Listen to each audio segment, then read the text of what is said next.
प्राप्ति वाले महापुरुष किसी को भड़काते नहीं। इसी ऊंचाई के महापुरुष हुए हैं गुरु नानक। गृहस्थ में उनके 2 पुत्र थे।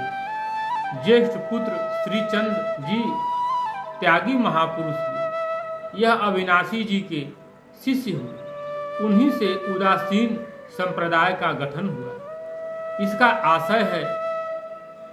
आशय यह नहीं है कि वह किसी अलग मत के प्रवर्तक थे। ईश्वर तो एक है, साधन पद्धति एक है। हाँ, उन महापुरुष के पीछे संगठित समाज उदासीन संप्रदाय कहलाया। दूसरे पुत्र लखीमचंद सुविधा भोगी थे। इनके लिए वह चाहते थे कि गुरु जी की गद्दी का उत्तराधिकारी मुझे मिल जाए, मैं उत्तराधिकारी बन जाऊं।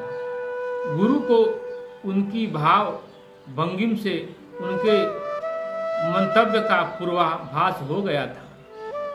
एक दिन गुरुजी ने शिष्यों से जंगल में भ्रमण करने का प्रस्ताव रखा।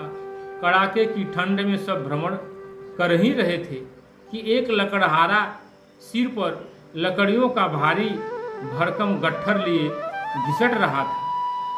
गुरु नानक ने कहा, ओह, इसे तो बड़ा कष्ट है। इसका बोझा इसके घर पहुंचा कर आओ। जिसकी ओर गुरु ने संकेत किया वह पीछे देखने लगा। लखीमचंद की ओर संकेत किया तो वह भी दूसरे शिष्यों के पीछे छिपने लगा। ज्यों ही नानक जी की दृष्टि अंगद दास से मिली, वाणी से कुछ कहा भी नहीं, केवल दृष्टि गई।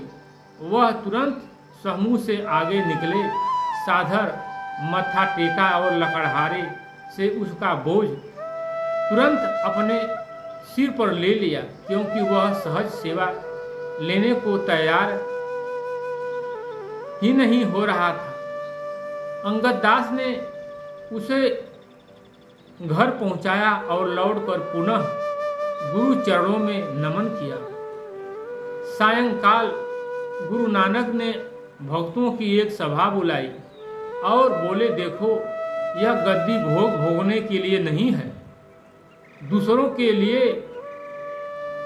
जो काम आए, जो दूसरे का बोझ अपने सिर पर लेकर उठाने के लिए तत्पर हो, ढोने के लिए तत्पर हो, उसे उसके घर तक पहुंचाने की जो क्षमता रखता है, यह गद्दी उसी के लिए है।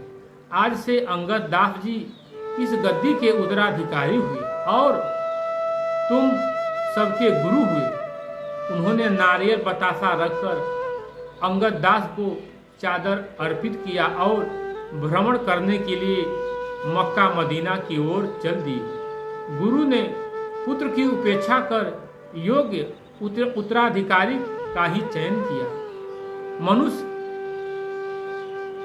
का महापुरुष किसी प्रकार अहित नहीं चाहते। महापुरुष किसी का प्राण नहीं लेते, किसी का अंगूठा नहीं लेते, किसी का मर्यादा उनसे नहीं छोड़ते। साधु तो सबका साथ देने वाला है। साधु ते होई न कारज हानि, साधु से किसी का अनिष्ट नहीं होता। गोस्वामी तुलसीदास जी लिखे हैं, संत हृदय नवनीत समाना, कहाँ कभिन पर कहई न जाना। निज परिताप द्रवई नवनीता, अपर दुख द्रवई संत सुपनीता। परहित संत का स्वभाव है। इतना ही नहीं, खलसन यु पर बंधन करई, खाल कढ़ाई विपत्ति सही मरई। भूर्ज तरु सम संत कृपाला, अपरहित निध सह विपत्ति विशाल। संत तो भोजपत्र की तरह परहित के लिए अपनी चमड़ी उतरवाने में भी नहीं हिचकती। इन्हीं के पद चिन्हों का अनुसरण धर्माचरण है। ये सत्य को धारण करने वाले सद्गुरु यही धर्म गुरु है। इनका सानिध्य प्राप्त करना चाहिए। इनके शरणागत में चल करके इनसे शिक्षा प्राप्त करके आगे बढ़ना चाहिए।